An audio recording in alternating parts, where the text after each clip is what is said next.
So most of my adult life I've been in the construction business. I'm basically a fencing contractor. I run my own business and I subcontract my work as well.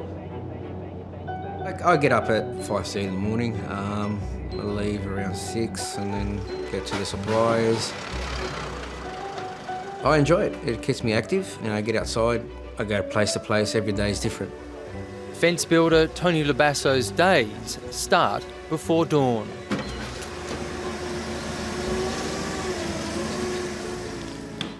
At home, his wife Catherine is studying to become a teacher. We made the decision when we started our family that it was better for me to stay home with the kids. I'm studying to become a teacher. No work at the moment and bills are piling. There's a lot of expenses and it just seems that the cost of living keeps going up. Hey guys, how was school? Good. Catherine and Tony have 4 kids and live in outer suburban Sydney, and they're prudent with their money. The major cost is definitely the children, and we did start them off in a private school setting. We felt that that was best for them, but over the years we just couldn't justify that expense anymore, so we've moved them to Catholic schools. So if it's not their school fees, it's the clothes, it's the groceries. By the numbers, Australians have never had it so good. A booming share market hitting record highs, low interest rates keeping mortgage repayments down, and a relatively low unemployment rate. Even the housing market has turned around. So why don't we feel wealthy? I think most research shows that even though Australians are superannuants, they have superannuation, they don't necessarily directly relate movements in the stock market to their own personal wealth or well-being. So are they pleased to see stock markets rising now? Absolutely. Is that making them feel more secure longer term? I'm not sure. Australians are well aware share prices can fall fast, wiping out wealth, and the average worker hasn't seen a decent wage rise in years. I think the reason we're not feeling wealthy is a combination of factors. When your wages growth is only 2 or 3%, you don't feel as well off as when it's going up 10%. That's that nominal distortion that people often suffer from. But I think a bigger issue is that expectations have grown a lot faster than reality. Easy credit and growing debt has created an illusion of wealth for some. There is that problem that we don't feel wealthy. We get the instant impact, positive impact, that boost to our happiness when we get the gadget at home, we've got it, but then we're left with the debt and got to pay it off, and that just sort of drags our happiness back down again. So debt is good, but only if you know how to manage it. And I think for many Australians, it's become a sort of a bit of a millstone that dragging us along, holding us back to some degree. Australians feel they've flatlined financially because the amount of disposable income rose right up until the global financial crisis, but it hasn't recovered since. The average Australian household is now worth $1 million on paper, but average families don't feel like high rollers. Is that easy? Define millionaire. Oh dear. No. Definitely not. No, not at all. I was looking at the bills that we've got due to pay, and I'm just working out, we're going to probably have to put off a couple for next week. I suppose in this country, it's a lucky country, but nah, definitely not wealthy. Not feeling it, not at the moment.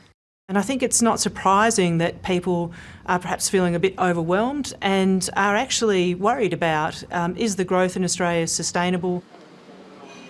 Economist Melinda Salento says Australians worry about health and education.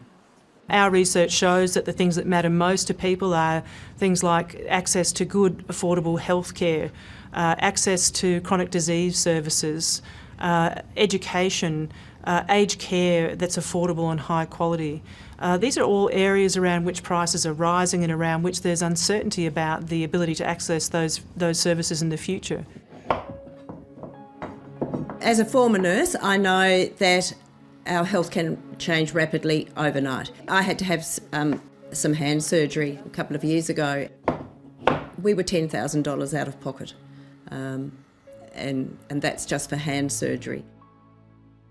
Self-funded retirees Anne and Tim Sadler live in northern Tasmania.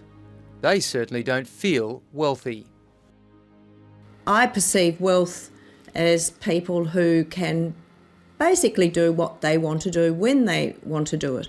And we don't live that lifestyle. We certainly think about every dollar we spend.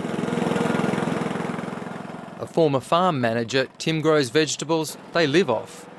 What we can generate from our savings, we certainly don't feel like millionaires.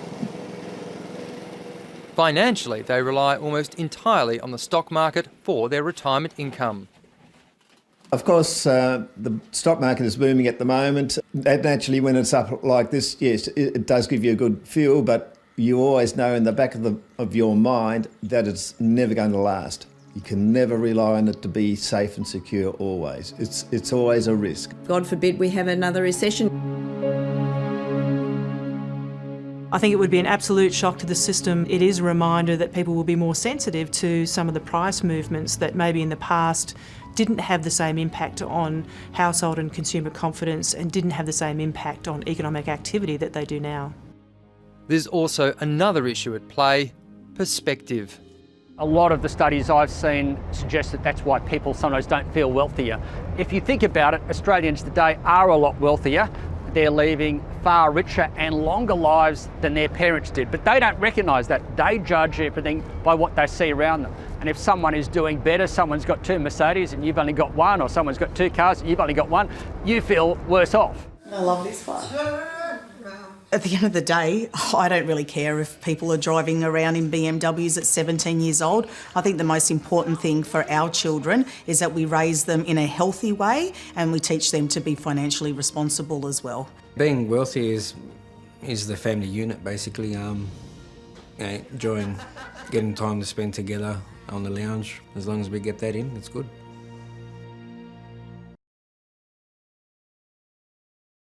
Hi, I'm Lee Sales. Thanks for watching this story. If you'd like to watch more of 730's stories, they are on the left of your screen.